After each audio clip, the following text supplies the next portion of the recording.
إن الحمد لله نحمده ونستعينه ونستغفره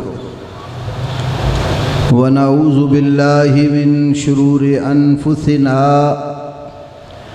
ومن سيئات أعمالنا من يهده الله فلا مضل له ومن يضلل فلا هادي له وأشهد أن لا إله إلا الله وحده لا شريك له وأشهد أن محمدًا عبده ورسوله أما بعد فأعوذ بالله السميع العليم من الشيطان الرجيم من همزه ونفخه ونفثه بسم الله الرحمن الرحيم قل إنما أنا بشر مثلكم يوحى إلي أنما إلهكم إله واحد فمن كان يرجو لقاء ربه فليعمل عملا صالحا ولا يشرك بعبادة ربه أحدا رب اشرح لي صدري ويسر لي أمري واحلل عقدة من لساني يفقه قولي اللهم صل على محمد وعلى آل محمد كما صليت على إبراهيم وعلى آل إبراهيم إنك حميد مجيد اللهم بارك على محمد وعلى آل محمد كما باركت على إبراهيم وعلى آل إبراهيم إنك حميد مجيد عزت معاب علماء کرام بزرگان دین و ملت نوجوان بھائیوں اور ساتھیوں، میں نے آپ کے سامنے سورۃ الکہف کی آخری آیت کریمہ تلاوت کی ہے، جس میں اللہ وحدہ لا شریک نے فرمایا، کہہ دیجئے میں تمہاری مثل ایک انسان ہوں، میری طرف وحی کی جاتی ہے کہ تمہارا معبود ایک ہی معبود ہے، بس جو شخص اپنے رب سے ملاقات کرنے کی امید رکھتا ہے وہ عمل صالح کرے اور اپنے رب کی عبادت میں کسی کو بھی شریک اور حصے دار نہ بنائے۔ سٹیج پر آتے ہی مجھے ایک بھائی نے رکا دیا ہے،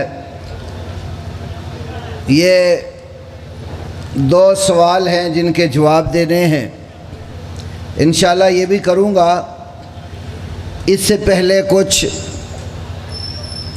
تمہیدی کلمات اور عقیدے کے حوالے سے بات کرنا چاہتا ہوں۔ اہل الحدیث کا سٹیج بڑا ذمہ دارانہ سٹیج ہوتا ہے، اور اہل الحدیث اپنے تمام عقائد اور اعمال میں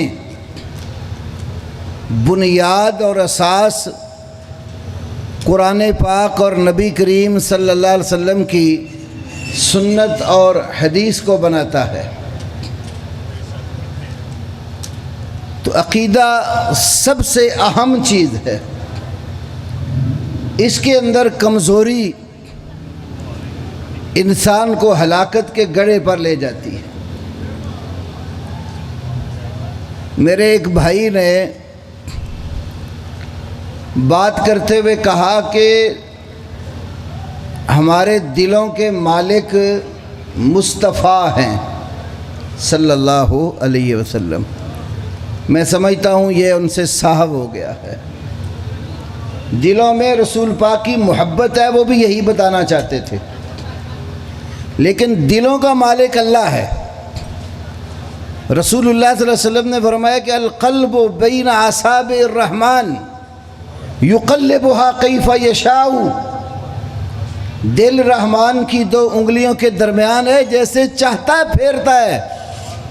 اور آپ اللہ سے دعا مانگا کرتے تھے، یا مثبت القلوب ثبت قلبی علی طاعتک، اور ایک حدیث میں ہے یا مثبت القلوب ثبت قلبی علی دینک، اے دلوں کو ثابت رکھنے والے میرے دل کو اپنی اطاعت اور اپنے دین پر ثابت رکھ۔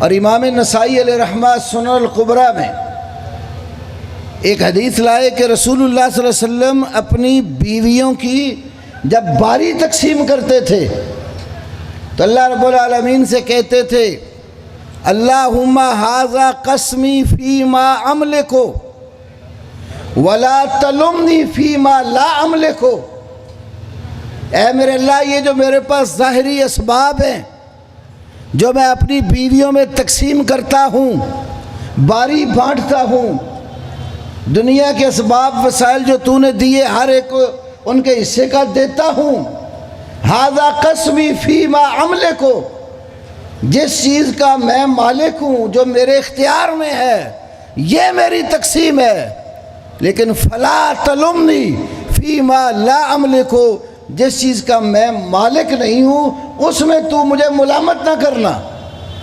آپ کا اشارہ اس بات کی طرف تھا کہ جو دل ہے، دل میں کسی بیوی کی محبت اگر زیادہ بیٹھ جاتی ہے تو یہ میرے اختیار میں نہیں ہے، اس میں تو مجھے ملامت نہ کرنا۔ نبی پاک صلی اللہ علیہ وسلم بھی دلوں کا مالک اللہ کو سمجھتے تھے، اور اہل الحدیث کا یہ عقیدہ ہے کہ ہر چیز کا مالک اور مختار اللہ وحدہ لا شریک ہے، اور اللہ نے اپنے اختیارات کسی کو نہیں دیے، نہ اللہ کی ذات میں کوئی شریک ہے، نہ اس کی صفات میں کوئی شریک ہے، نہ اس کے حقوق اور اختیارات میں کوئی شریک اور حصے دار ہے۔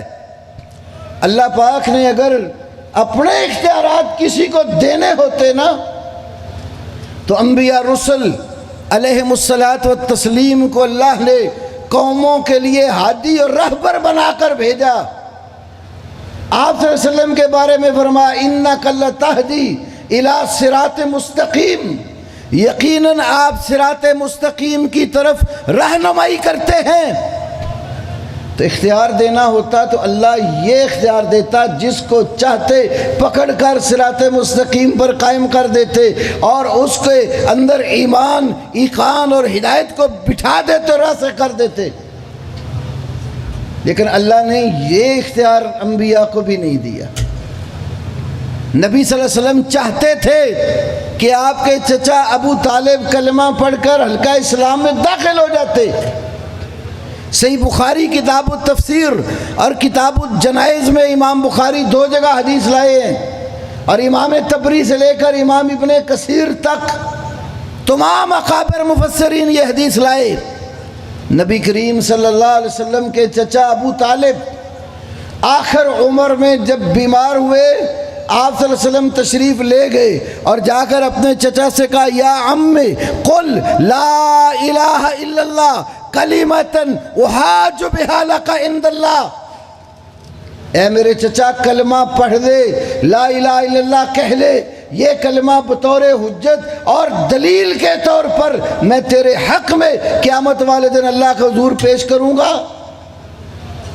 ابو جہل اینڈ کمپنی پاس بیٹھے ہوئے تھے، انہوں نے کہا ابو طالب اترغب عن دین عبد المطلب، دنیا سے جاتے ہوئے تو عبد المطلب کے دین سے منہ موڑ رہا ہے؟ ابو طالب نے کہا نہیں، بل انا علی دین عبد المطلب، میں تو عبد المطلب اپنے باپ دادا کے دین پر ہوں۔ فابا ان یقول لا الہ الا اللہ، اس نے لا الہ الا اللہ کہنے سے انکار کر دیا۔ اسی پر اس کی موت واقع ہوئی۔ رسول اللہ صلی اللہ علیہ وسلم کو بہت دکھ ہوا۔ اللہ رب العالمین نے قرآن حکیم میں یہ آیات نازل فرما دی، اِنَّكَ لَا تَهْدِي مَنْ أَحْبَبْتَ وَلَكِنَّ اللَّهَ يَهْدِي مَنْ يَشَاءُ۔ یقیناً جس کو آپ ہدایت دینا پسند کریں ہدایت نہیں دے سکتے، لیکن اللہ جس کو چاہتا ہے ہدایت دیتا۔ پیغمبر کا کام راستہ دکھانا ہے، تو راستہ دکھانے کے لیے راہبر اور ہادی بنا کر بھیجا، تو سب سے زیادہ لائق تو پر یہ تھا جس کام کے لیے بھیجا تھا، اس سے ملتا جلتا اختیار بھی ساتھ اللہ دے دیتا۔ لیکن اللہ نے ہدایت کی توفیق عطا کرنے کا اختیار اپنے پاس رکھا، اور اپنے نبی محمد کریم صلی اللہ علیہ وسلم سے بھی فرما دیا، اِنَّكَ لَا تَهْدِي مَنْ أَحْبَبْتَ وَلَكِنَّ اللَّهَ يَهْدِي مَنْ يَشَاءُ۔ جس کو آپ ہدایت دینا پسند کریں آپ ہدایت نہیں دے سکتے، لیکن اللہ جس کو چاہتا ہے ہدایت دیتا۔ مولوی غلام رسول سعیدی صاحب نے تفسیر تبیان القرآن کے اندر یہ بات لکھی ہے، ایک جگہ تو اللہ نے کہا اِنَّكَ لَتَهْدِي إِلَى صِرَاطٍ مستقیم، سورہ شورى میں یقیناً آپ صراط مستقیم کی طرف لَتَهْدِي ہدایت دیتے ہیں۔ دوسری جگہ قصص میں فرمایا اِنَّكَ لَا تَهْدِي، آپ ہدایت نہیں دیتے۔ بظاہر تضاد اور تعارض لگتا ہے، تو انہوں نے لکھا ہے کہ ہدایت کی دو قسمیں اور دو صورتیں ہیں۔ ایک ہوتا ہے راستہ دکھانا، اراءۃ الطریق، راہ دکھانا۔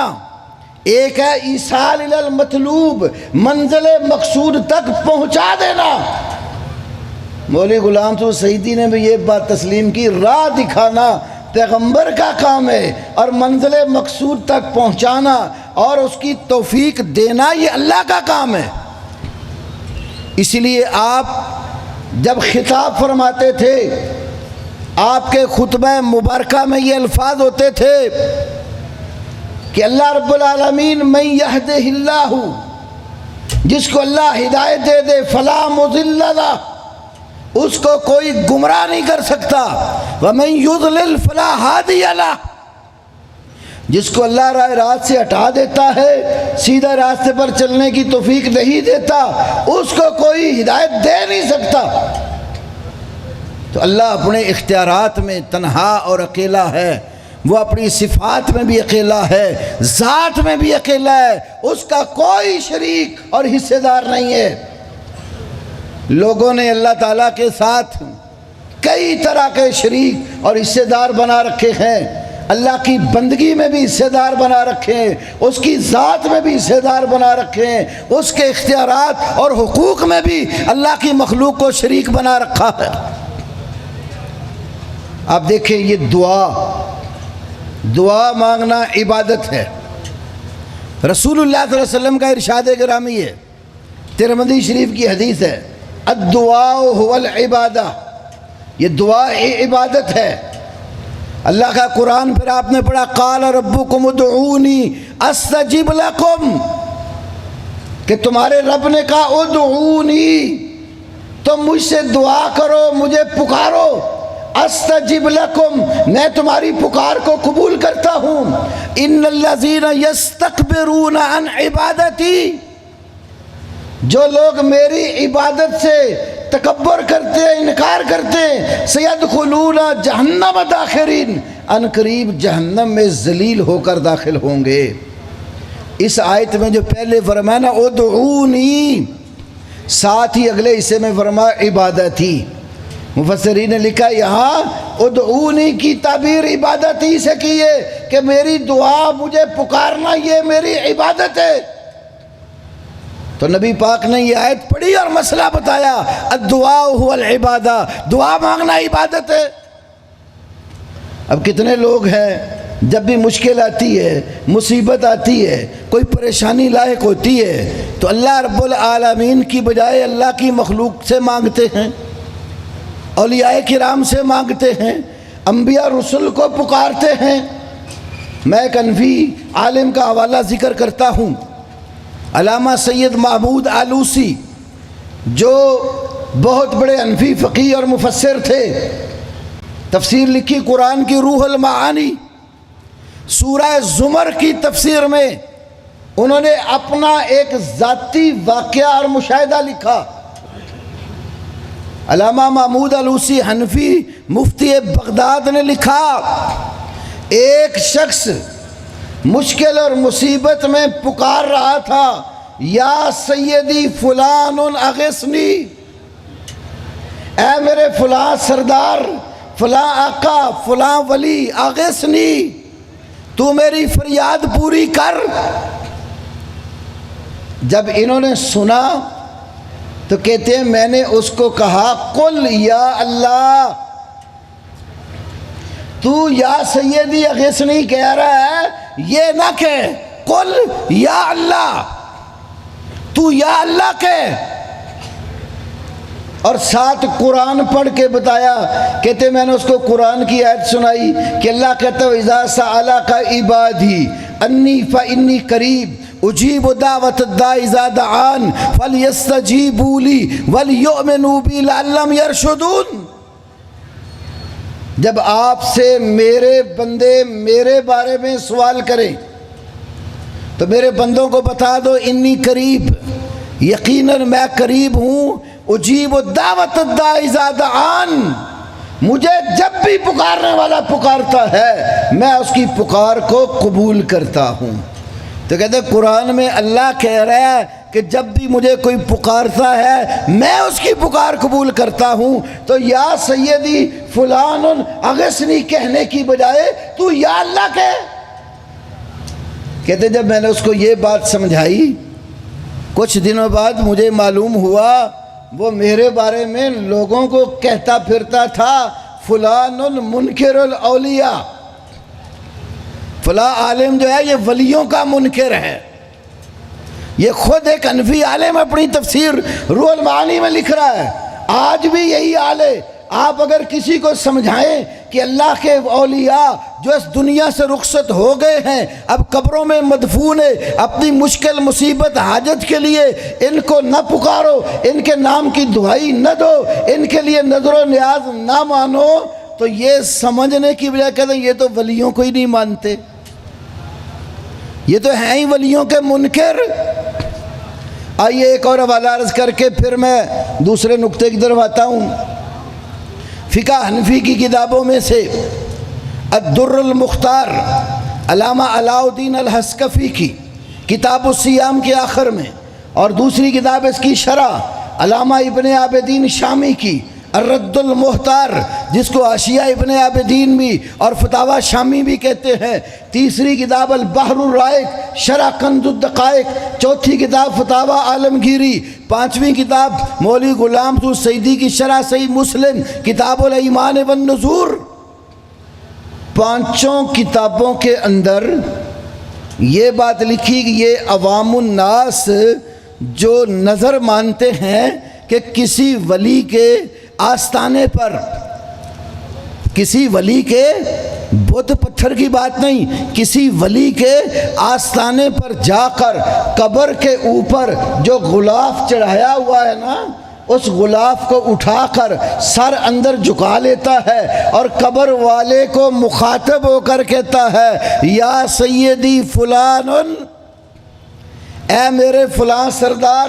وہ قبر والے کا نام لیتا ہے۔ علی اجویری کے دربار پہ گیا تو ان کو پکارا، سلطان باہو کے در پہ گیا تو ان کی قبر کا غلاف اٹھا کر اندر سر دے کر ان کو پکارا، خواجہ بختیار کاکی کی قبر پر گیا، وہاں جا کے پکارا، بری امام سرکار گیا، وہاں جا کر پکارا، اور کیا کہتا ہے یا سیدی فلان ان رد غائبی او شفا مریضی او قضیت حاجتی۔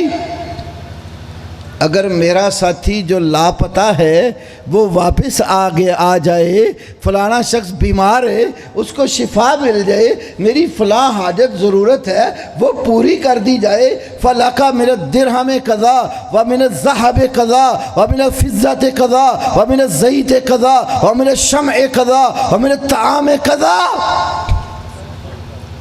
میں تیرے آستانے پر اتنے درم، دینار، سونا، چاندی نظر چڑھاؤں گا، یا کہتا ہے میرے طعام قضا، لنگر جاری کروں گا، میرا شمع قضا چراغاں کروں گا، لالٹینیں جلاؤں گا، بتیاں لگاؤں گا، اور میرا زیت قضا یا دیے میں آ کر اتنا تیل ڈال دوں گا۔ یہ نظر مانتا ہے، یہ سارے حنفی فقہا کہتے ہیں کہ یہ نظر بالاتفاق بالاجماع حرام اور باطل ہے۔ کیوں حرام اور باطل ہے؟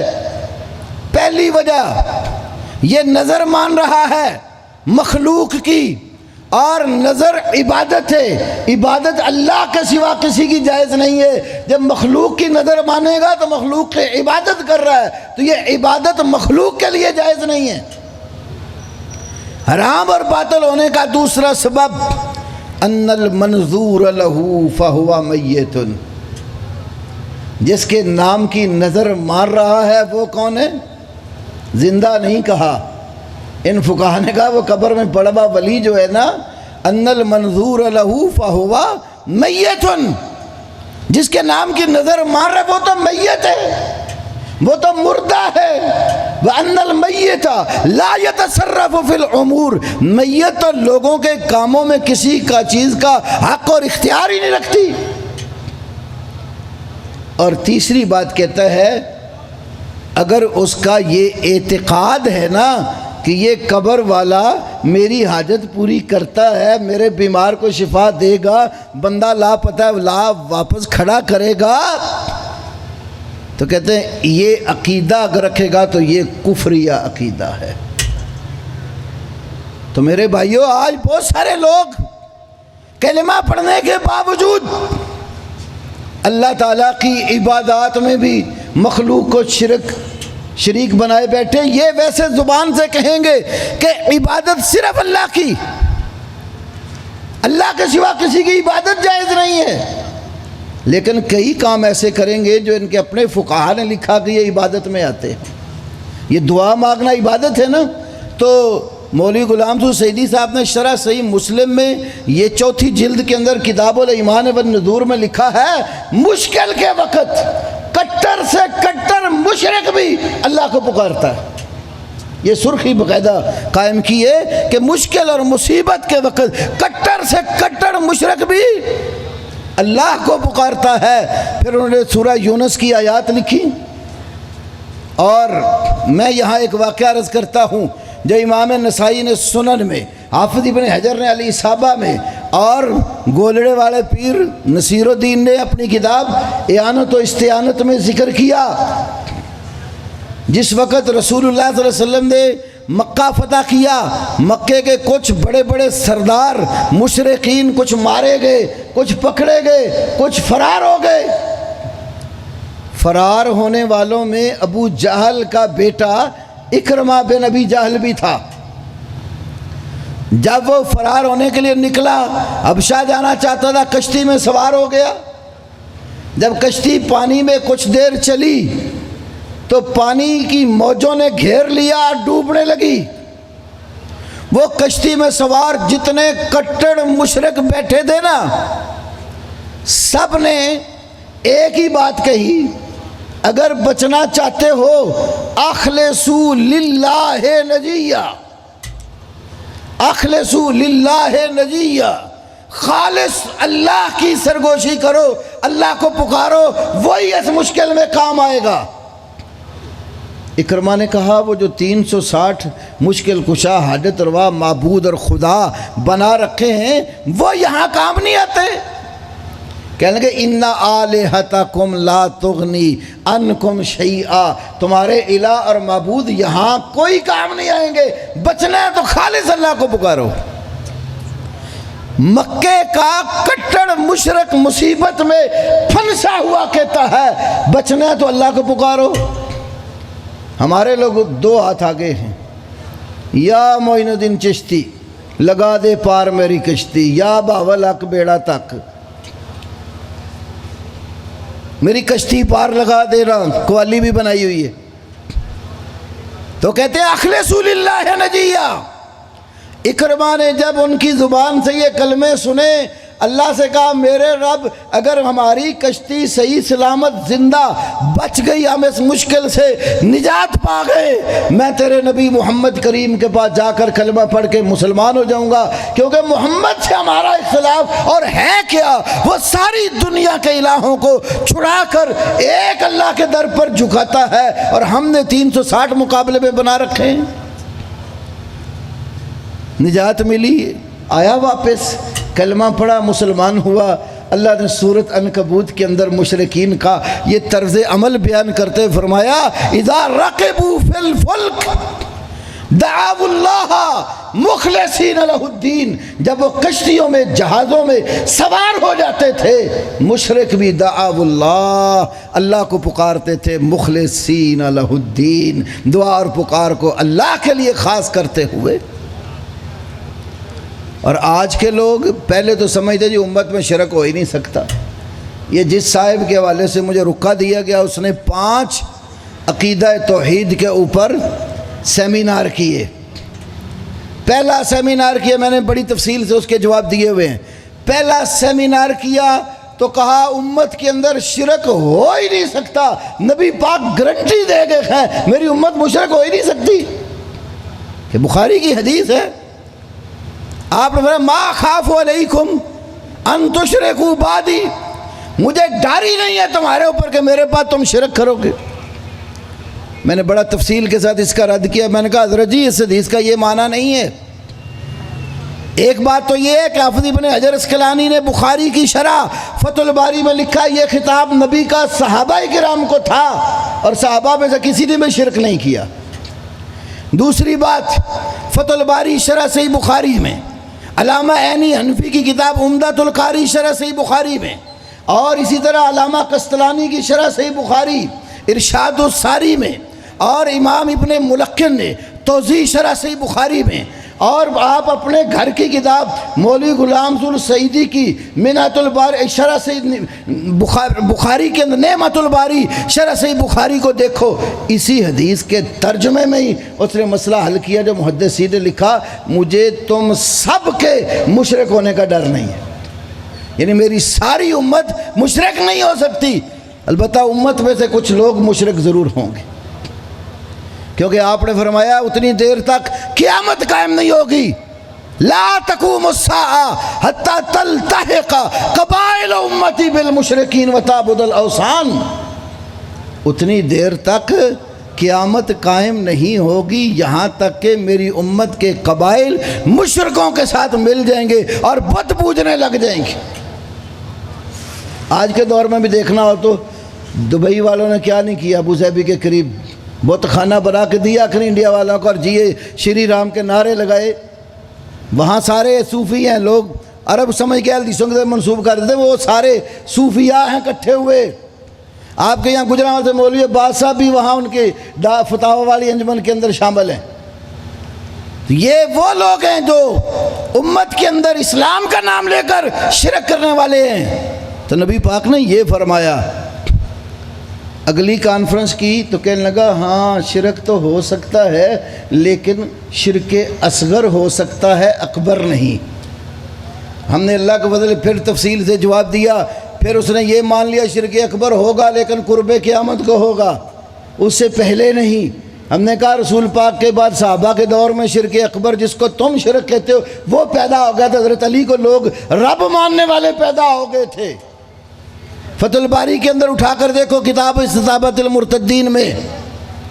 پھر کہنے لگا چوتھی کانفرنس میں کہا کہ شرک اکبر تو ہو سکتا ہے لیکن اتنا تھوک کا نہیں جتنا بھابی بتاتے ہیں۔ میں نے پھر تفسیر روح المعانی سے علامہ محمود علوسی کی عبارتیں نکال کے پیش کی، وہ کہتے ہیں آج گلی بھلوں میں اتنا شرک ہے جتنے کیڑے مکوڑے ہوتے ہیں۔ میں کہا کیڑے مکوڑے تو تھوک کے ہی ہوتے ہیں۔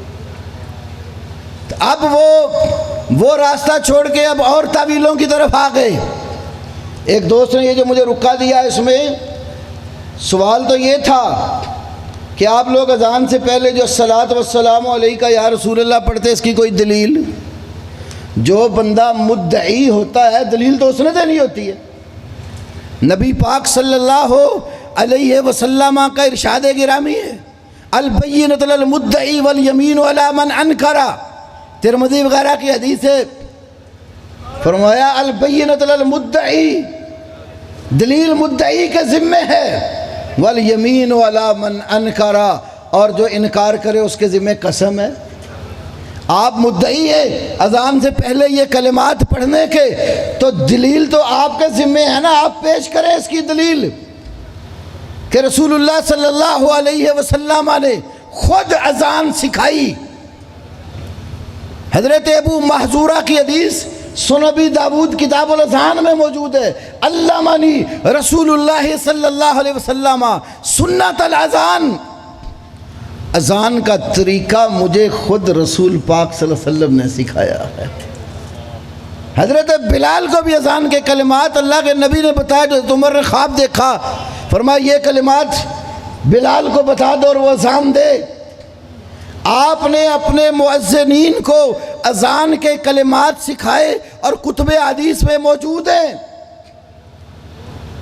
تو آپ یہ کلمات اذان سے پہلے پڑھتے اور آج اپنے سنی ہونے کا شعار بنا رکھا ہے، تو دلیل آپ کے ذمہ پیش کرو۔ پورے ذخیرہ حدیث میں کسی صحیح حدیث کا بھی جلالی اور اس کے ماننے والوں سے مطالبہ نہیں کرتا، ایک ضعیف حدیث نکال کے لے آؤ، حضرت بلال نے اذان دی ہو یا ابو محذورہ نے اذان دی ہو، پانچوں اذانوں میں کسی ایک وقت بھی اذان سے پہلے الصلاۃ والسلام علیکہ یا رسول اللہ پڑھاؤ، صحیح کا بھی آج مطالبہ نہیں کرتا آپ سے۔ دلیل تو آپ کے ذمہ ہے، ہمارے ذمہ دلیل نہیں ہے، انکار ہے۔ والیمین علی من انکر، ہم مدعے ہیں، لاؤ دلیل پورے ذخیرہ حدیث میں اٹھا کر، ایک حدیث صحیح بھی نہیں، ضعیف کا آپ سے مطالبہ کرتا ہوں، جاؤ اٹھا کر لے آؤ، آپ لے کر لا کر دکھاؤ ہمیں، میں اذان سے پہلے یہ کلمات خود پڑھوں گا۔ لیکن اللہ کے فضل سے آج تک نہ کوئی ان کا مولوی پیش کر سکا، نہ قیامت تک پیش کر سکیں گے۔ پھر دلیل کے آگے شروع ہو گئی دلیل، کہتے ہیں آپ کے مولویوں نے بھی تو صلاۃ و سلام کے کلمات کچھ لکھے ہیں، کیا ایک ہیں اوراد اور وظائف، ایک ہے رسول پاک کی مدح سرائی کرتے ہوئے کچھ کلمات خطیب اپنی طرف سے یا عالم کہتا ہے، وہ مدح سرائی والے کلمات کو درود ایک مستقل ورد بنا کر دلیل پیش کر رہا، حالانکہ ایسا نہیں ہے۔ مثال کے طور پر بھائی نے کہا جی وہ اشرف جلالی کے رسالہ صلاۃ و سلام پر اعتراض آخر کیوں؟ اس میں لکھا صفحہ 21 پر، امام مسلم نے صحیح مسلم کے خطبہ میں فرمایا الحمدللہ رب العالمین والعاقبۃ للمتقین وصلی اللہ علی محمد خاتم النبیین، کہ انہوں نے کہا صلی اللہ علی محمد، یہ تو اسی طرح خطبہ جیسے علماء تقریر کرتے، واز کرتے یا کچھ لکھتے ہیں تو رسول اللہ کی مدح سرائی میں کلمات کہتے ہیں کہ درود و سلام رسول اللہ صلی اللہ علیہ وسلم پر ہوں۔ کیا امام مسلم نے یا دیگر ائمہ نے یا کسی اہل حدیث عالم نے ان کلمات کو اپنا ورد اور وظیفہ بنا رکھا ہے جیسے اللہ کے نبی نے سکھایا تھا؟ اسی طرح قاضی شوکانی کی نیل الاوطار اور علامہ وحید الزمان کے حوالے سے ہدیۃ المہدی میں جی لکھا اصلی و اسلم علی سید المخلوقات، تو یہ بھی تو درود کے کلمے ہیں بھائی، صلی اللہ علیہ وسلم یا علی محمد جو لکھا تو صلی اللہ علیہ وسلم تو خود حدیث کے اندر موجود ہے۔ اٹھاؤ صحیح مسلم کتاب الایمان باب نزول عیسیٰ، اور دوسری کتاب مسند بزار، تیسری کتاب کشف الاستار علامہ حیثمی کی، نزول عیسیٰ کے باب میں رسول اللہ صلی اللہ علیہ وسلم کی حدیث لائے، آپ نے فرمایا ینزل فیکم عیسیٰ ابن مریم صلی اللہ علیہ وسلم، ینزل فیکم عیسیٰ ابن مریم صلی اللہ علیہ وسلم، تمہارے اندر عیسیٰ بن مریم صلی اللہ علیہ وسلم نازل ہوں گے۔ تو صلی اللہ علیہ وسلم کلمہ تو رسول پاک صلی اللہ علیہ وسلم کی حدیث میں موجود ہے، پھر یہ اتنا اتفاق ہے اس کے اوپر، کوئی حدیث کی کتاب ایسی نہیں ہے جہاں یہ موجود نہیں ہے۔ حضرت ابو ہریرہ رضی اللہ عنہ کا لکھوایا صحیفہ حمام ابن منبہ آج بھی دنیا میں موجود ہے۔ ابو ہریرہ رضی اللہ عنہ جو لکھوایا اس میں بھی ہے قال رسول اللہ صلی اللہ علیہ وسلم۔ تو جو مدح کے کلمات ہیں ان کو اوراد اور وظائف بنا رہے ہو، اور جس وقت یہ آیت کریمہ نازل ہوئی تھی ان اللہ و ملائکتہ یصلون علی النبی یا ایھا الذین آمنوا صلوا علیہ وسلموا تسلیما، نبی پاک کے صحابہ اللہ کے نبی کے پاس آئے، یا رسول اللہ ہم نے سلام تو آپ پر سیکھ لیا ہے۔ نماز میں پڑھتے ہیں نا، اتحیات جب پڑھتے ہیں تو السلام علیکہ ایھا النبی ورحمۃ اللہ وبرکاتہ، کہنے لگے یا رسول اللہ ہم نے سلام تو سیکھ لیا ہے، کیف نصلی علیکہ۔ ابن حبان اور ابن خزیمہ میں یہ الفاظ ہیں کیف نصلی علیکہ فی صلواتنا، اپنی نمازوں میں ہم آپ پر صلاۃ کیسے پڑھیں؟ فرمایا قولوا اللہم صلی علی محمد وعلی آل محمد کما صلیت علی ابراہیم وعلی آل ابراہیم انک حمید مجید، اللہم بارک علی محمد وعلی آل محمد کما بارکت علی ابراہیم وعلی آل ابراہیم انک حمید مجید۔ صحیح بخاری کتاب و احادیث الانبیاء میں ابراہیم علیہ السلام کے تذکرے میں یہ منون الفاظ امام بخاری رحمہ اللہ نے نقل فرمائے۔ تو اللہ کے نبی نے تو صحابہ کے پوچھنے پر سکھایا۔ یہاں ایک اور نقطہ عرض کروں، سلام کے ساتھ صلاۃ بتائی نا، اب آپ غور کریں، درمیان والے تشہد میں علماء میں مسئلہ اختلافی ہے کہ اتحیات جب پڑھتا ہے تو عبدہ و رسولوں کے بعد درود پڑھنا ہے کہ نہیں۔ ہمارے ہاں بہت سارے علماء اس کو افضل سمجھتے ہیں اور کئی ہمارے علماء اس کو لازم سمجھتے ہیں۔ امام ابن القیم نے اپنی کتاب جلاء الافہام جو درود و سلام پر ان کی کتاب ہے، اس کے اندر تفصیل کے ساتھ امام شافعی اور دیگر محدثین کا دلائل کے ساتھ اس کا لازم ہونا ذکر کیا۔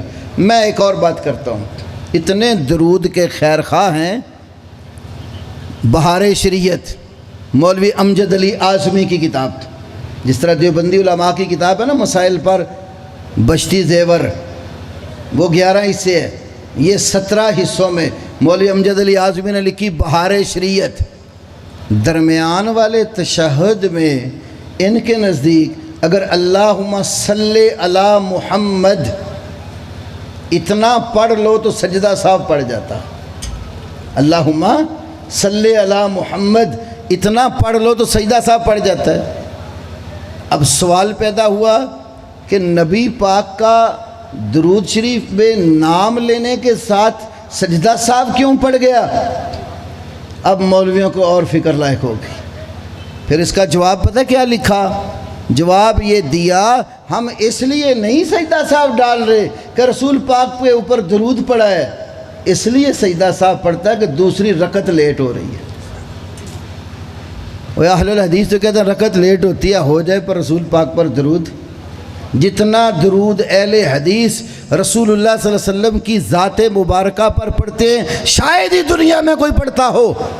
ہمارے بچے پہلے دن سے جب مدرسے میں داخل ہوتے ہیں کتابوں میں ابتدا سے ہی کوئی نہ کوئی حدیث کی کتاب چھوٹی شروع ہو جاتی ہے۔ بعض مدارس میں کتاب الجامع، بعض مدارس میں نخبۃ الاحادیث، اور پہلی حدیث پڑھتے ہی قالا رسول اللہ صلی اللہ علیہ وسلم، سمیت رسول اللہ صلی اللہ علیہ وسلم، رأیت رسول اللہ صلی اللہ علیہ وسلم۔ اہل حدیث کی تو ابتدا مدرسے میں ہو رہی ہے، حدیث کے سبق میں ہی شروع ہو جاتے، اور 8 سال تک یا 6 سال تک جب مدرسے پڑھتا رہتا ہے ہر سال حدیث کی کتاب پڑھتا ہے، استاد کے پاس بھی، مطالعے میں بھی، اس کے علاوہ بھی۔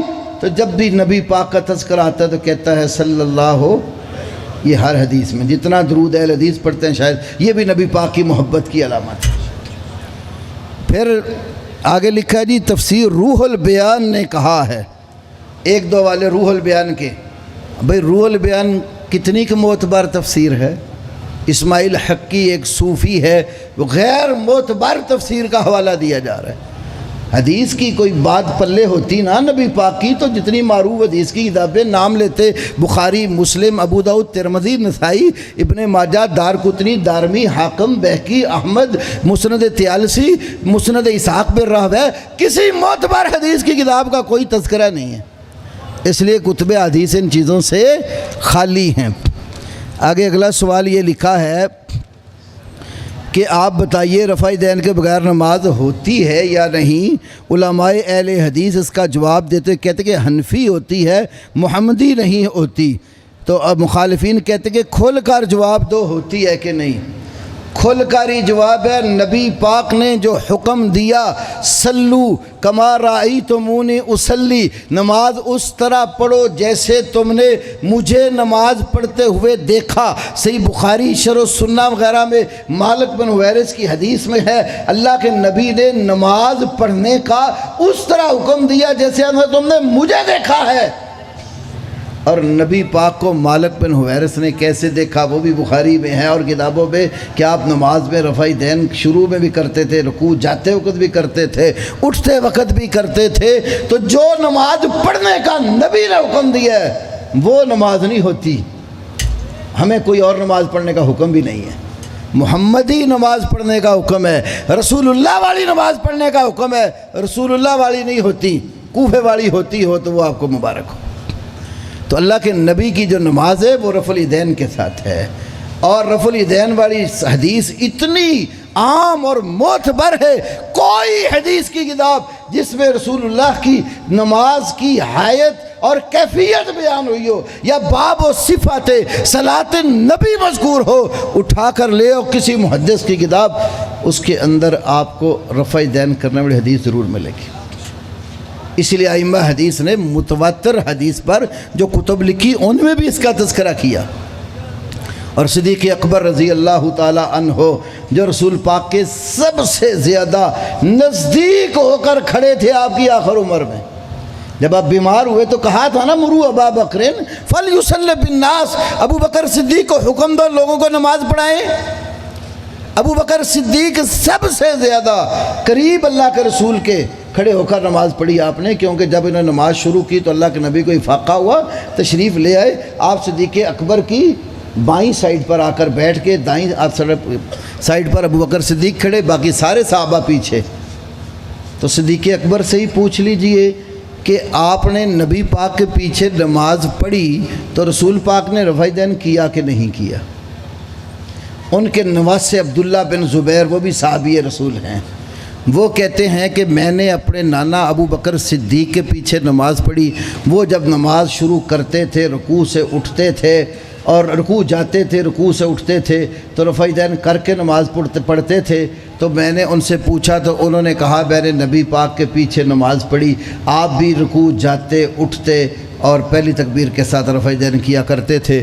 اس حدیث کو امام بہقی نے سنن القبریٰ میں نقل کیا، اس کے تمام رجال کی توثیق کی، امام ذہبی نے المہذب کے اندر اس کو نقل کیا، اور حنفی علماء کی جو نصب الرایہ اور اس کی تحقیق ایک حنفی مجلس علمی نے کی، اس کے حاشیے میں بھی اس حدیث کو ذکر کیا، اور شرح جو ہے صحیح یہ سنن ترمذی کی النفع الشذی اس کے اندر بھی موجود ہے، اور مسند الفاروق اور بڑی بڑی کتابوں کے اندر یہ حدیث صدیق اکبر سے موجود ہے، اور تفسیر سالبی کے اندر بھی موجود ہے، اور امام ابدوی کا جز جو ہے اس کے اندر بھی یہ حدیث موجود ہے۔ تو صدیق اکبر تو رسول اللہ کے سب سے زیادہ نزدیک کھڑے ہو کر نماز پڑھنے والے ہیں، تو وہ رفع دین کر کے نماز پڑھے کہ اللہ کے نبی نے کی، تو نبی نے حکم دیا جیسے مجھے دیکھا ہے اس طرح نماز پڑھو، لہذا رسول اللہ والی نہیں ہوتی۔ اللہ رب العالمین ہمیں رسول اللہ کی سنت پر عمل پیرا ہونے کی توفیق نصیب فرمائے، اور عقیدہ توحید اور سنت کے اوپر اللہ ہمیں قائم اور دائم رکھے۔ وآخر دعوانا